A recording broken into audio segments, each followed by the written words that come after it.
2040 সাল, ক্যাম্পাসের রোবট শিক্ষক, উড়ন্ত গাড়ি চুয়ার স্বপ্ন এখন বাস্তব। কিন্তু বাংলাদেশ কেমন থাকবে তখন? তো চলুন ঘুরে আসি ভবিষ্যতের বাংলাদেশ থেকে। ঢাকা, চট্টগ্রাম, খুলনা এই শহরগুলো বদলে যাবে স্মার্ট সিটিতে। Smart traffic light, face recognition, নিরাপত্তা আর 5G ইন্টারনেট হবে নিত্যদিনের সঙ্গী। স্কুলে থাকবে রোবট শিক্ষক, হাসপাতাল চালাবে AI, মানুষের শ্রমের জায়গা দখল করবে কৃত্রিম বুদ্ধিমত্তা। কিন্তু প্রশ্ন হলো, চাকরি যাবে কোথায়? এখানে সব ভালো সংবাদের মধ্যে দুঃসংবাদও আছে। 2040 সালে বঙ্গোপসাগরের পানি বেড়ে যাবে প্রায় 30 সেন্টিমিটার। কয়েকটি উপকূলীয় এলাকা হারিয়ে যেতে পারে মানচিত্র থেকেই। তবুও কৃষিতে আসবে বিপ্লব। ড্রোন দিয়ে চাষ, স্যাটেলাইটে জমির অবস্থা দেখা সবই সম্ভব হবে। বাংলাদেশ হতে পারে দক্ষিণ এশিয়ার ফুড পাওয়ার হাউস।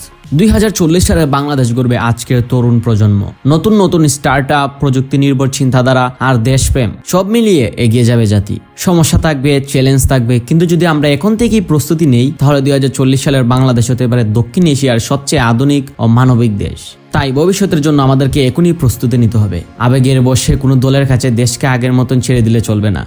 খুঁজে নিতে হবে সেই ব্যক্তিকে যিনি দেশকে চালাতে পারবেন, দেশকে এগিয়ে নিয়ে যাবেন এবং দেশকে রক্ষা করবেন। আপনার চোখে 2040 সালের বাংলাদেশ কেমন হবে? কমেন্টে জানাতে ভুলবেন না। আর ভিডিও ভালো লাগলে লাইক, শেয়ার আর সাবস্ক্রাইব করুন ফর আ দিস টপিকস।